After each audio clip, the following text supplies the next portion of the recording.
Cause the lawyers that he's working with again, and publicists found a way to get him back in good again with some of these publications and some of these companies. And to me it seems a little bit pathetic, like people were way too ready. And I don't honestly give a fuck about Kanye's chemically imbalanced state or where his head is at, cause definitely there's something wrong and there's something tweaked. And I get that people go to dark places sometimes when they're manic, or when they don't have enough sleep, and when they're not properly understanding their inflictions and not taking the medication they need for weeks, and things can go to crazy places.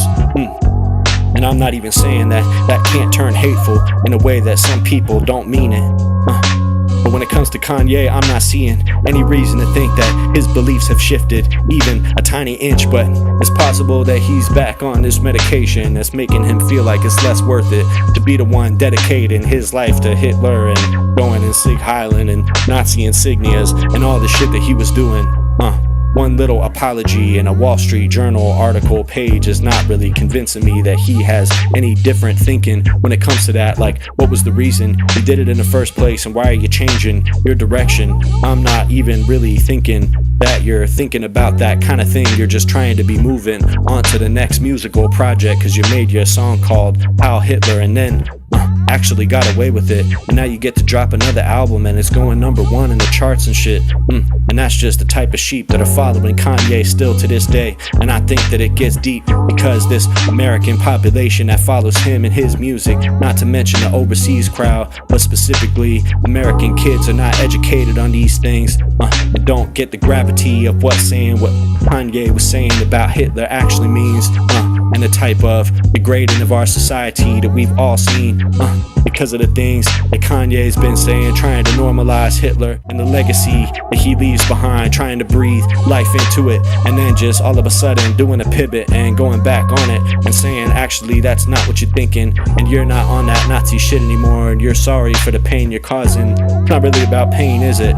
No, it's actually about helping to construct a movement behind Nazism and helping them to propagandize to the youth and to millions.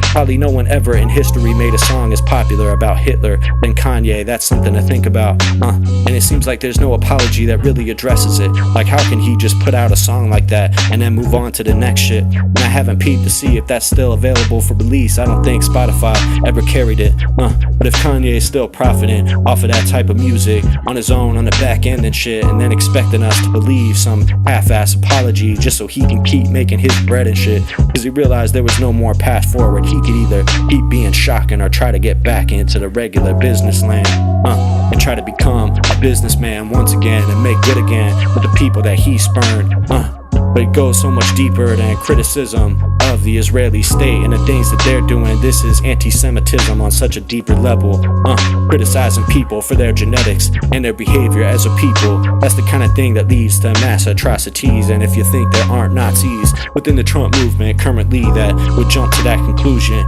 in a second if we let them, then you're misunderstanding the current situation. And I'm not sure if Kanye just thought it was shocking for the sake of shocking, and so he wanted to put all that out there, and he wanted to get some Nazis rocking because he saw that as a point of profit for him, because he alienated everyone else. And that's possible. That's why he wanted to do it. It was the most edgy thing possible, so we had to dive into it, but not being able to understand actually what you got yourself into, and then expecting us to just move on to the next plan and the next record and say that that was a crazy thing that happened back then, but that was way back when, and that was when Kanye was off his meds. But now that he's back on them, everything's back where it's supposed to be, and I'm not supposed to question the beliefs of this man and the things that he's hiding when he's hiding his hand and throwing stones at glass houses, the house that he lives in, blowing up his whole motherfucking career for no reason, just to say the most hateful things I've ever heard any famous person say at his level, and actually get it across and have so many people following him and trying to make everything about the devil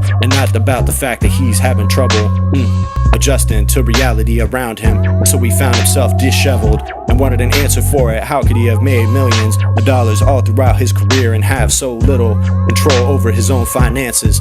People find themselves in that kind of position where they owe alimony and child protection, and all of a sudden they want to blame someone. They want to blame someone outside of them.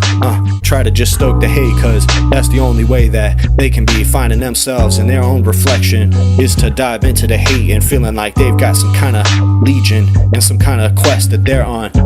And that's the question, is how could Kanye have been gone for so long, off in this dark place and offering all of these hateful, poisonous things and putting it into our space, and then now all of a sudden he's back and people have so much forgiveness and so much patience, and it's not even on the audience side as much as I think these businesses that are willing to partner with him and stadiums that are willing to host him, and he's got all these people showing up for him, and probably a decent amount of bots that are floating his project when it comes to streaming. But then there are certainly people that were just hoping that suddenly the headlines would leave it alone and stop saying that these things that Kanye was saying mattered in the first place. And I'm not sure if they do anymore, because it seems like actual anti-Semitism isn't as bad these days as criticism of Israel and saying that the things they're doing is genocidal, and they have genocidal wishes. That's the thing you can't actually say, but praising Hitler, as long as you don't go after Netanyahu and the Israeli state, then they'll let you back on stage in just a second. I bet if Kanye was an advocate for Palestine and not some kind of crazy hate monger,